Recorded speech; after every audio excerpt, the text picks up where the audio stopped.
What's up, everyone, and welcome to the weekly edition of ESG Now, where we cover how the environment, our society, and corporate governance affects and are affected by our economy. I'm your host, Mike DiSabato, and this week we discuss air pollution and why investors need to pay more attention to it. Thanks as always for joining us. Stay tuned.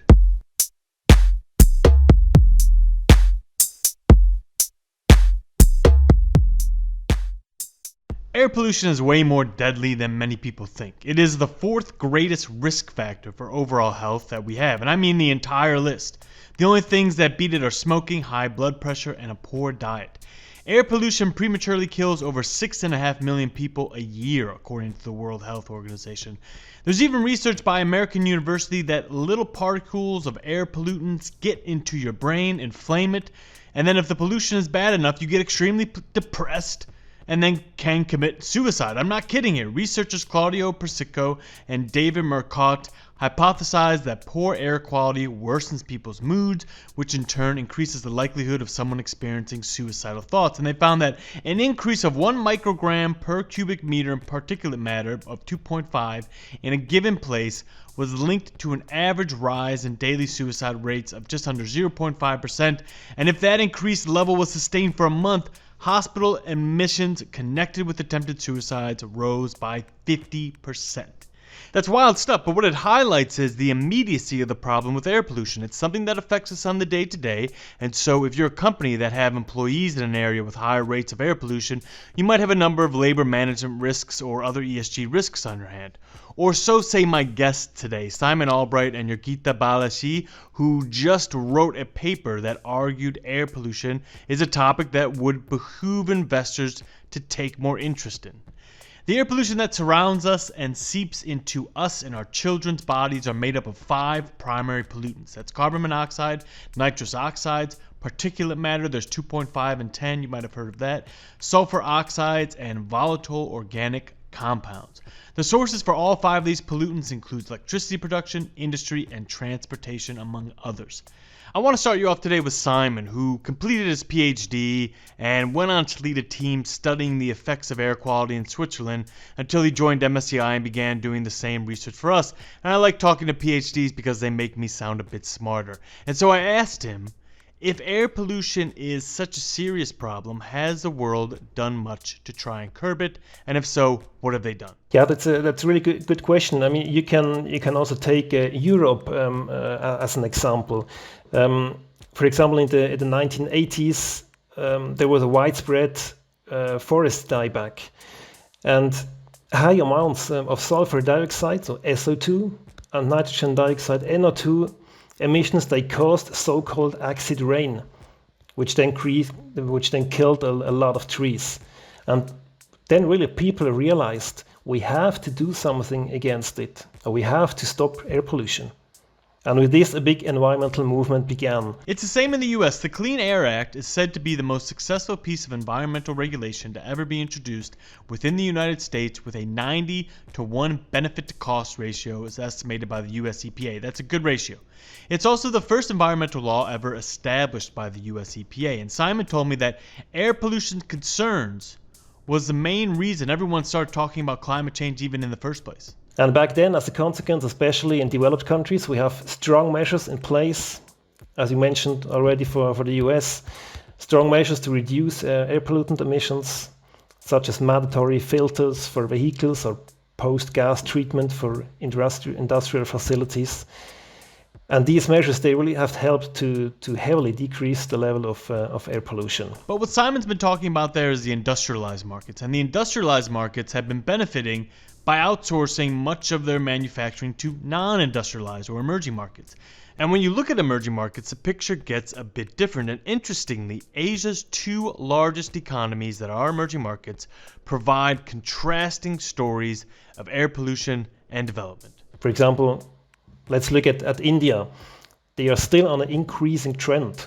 So the vehicle fleet it's heavily outdated, a lot of open burning of agricultural land, open wood burning in households, and a lot of coal combustion as well.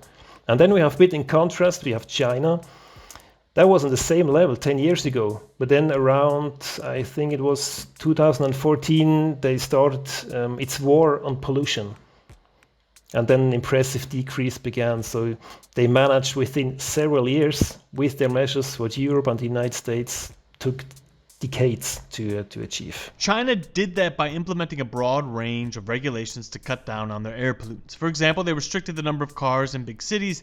They banned new coal plants in certain regions, though they are still building new coal plants in the country. They replaced coal-fired broilers for cleaner burning options, and they are converting 4,000 of their public buses to run on natural or cleaner burning gases, which cutting down on the emissions of buses is actually a way more effective way than you would think to cut down on air pollution. It's even better than cars.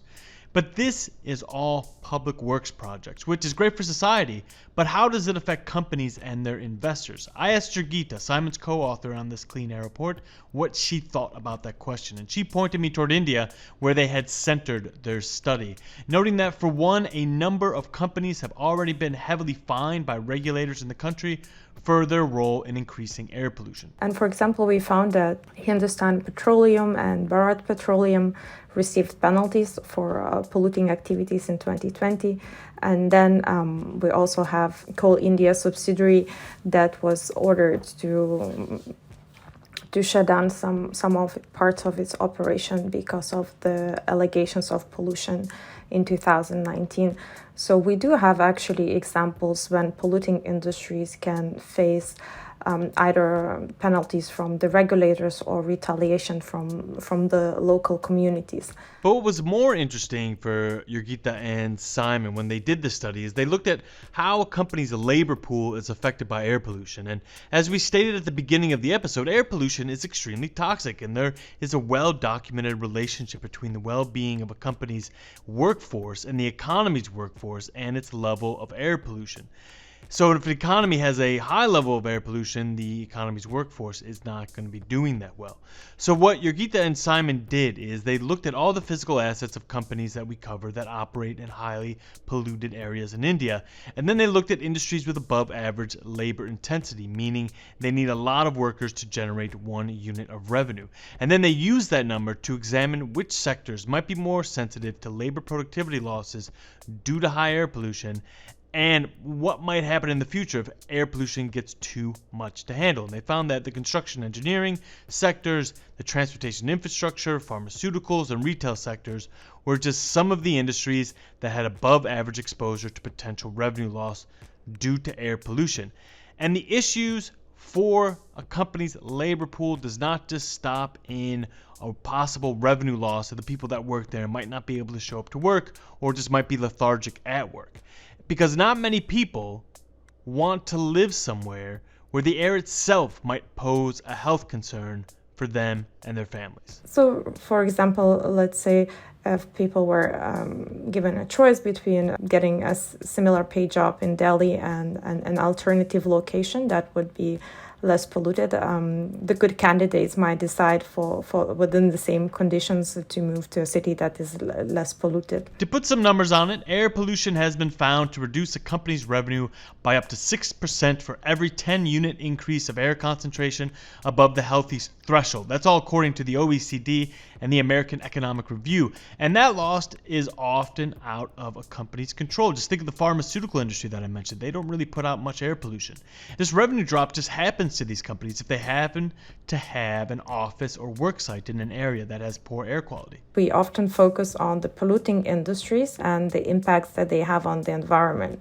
But I think what was surprising to our study was that there are equally a handful of industries that are non-polluting, but equally exposed to the air pollution.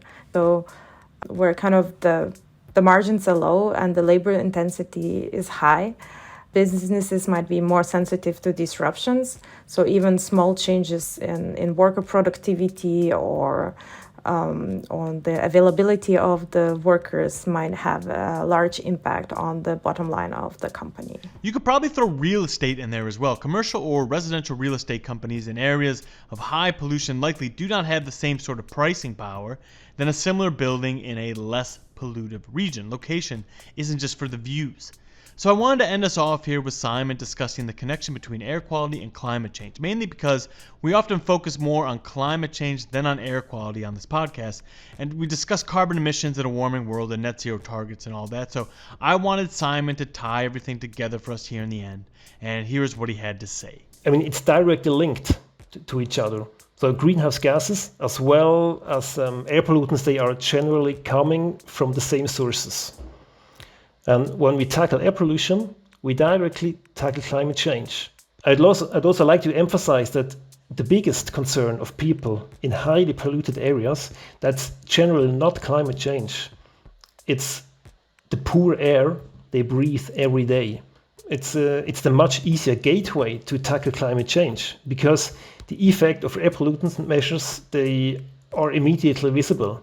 So imagine local citizens, they will directly breathe better air when an old car is not driving anymore or when its facility is shut down.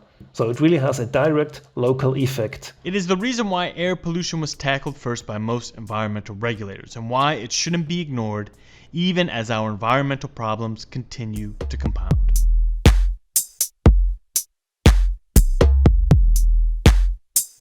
And that's it for the week. I want to thank Simon and Jurgita for talking to me about the news with an ESG twist. I want to thank you so much for listening. I really appreciate it. If you liked what you heard, don't forget to rate and review us or subscribe wherever you get your podcasts. That helps as well. Thanks again, and talk to you next week.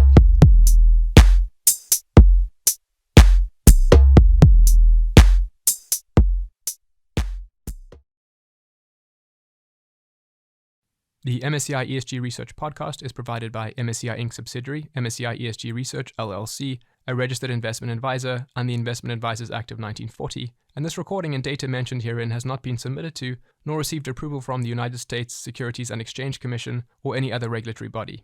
The analysis discussed should not be taken as an indication or guarantee of any future performance, analysis, forecast, or prediction. The information contained in this recording is not for reproduction in whole or in part without prior written permission from MSCI ESG Research. None of the discussion or analysis put forth in this recording constitutes an offer to buy or sell or promotional recommendation of any security, financial instrument, or product or trading strategy. Further, none of the information is intended to constitute investment advice or recommendation to make or refrain from making any kind of investment decision and may not be relied on as such. The information provided here is as is, and the user of the information assumes the entire risk of any use it may make or permit to be made of the information. Thank you.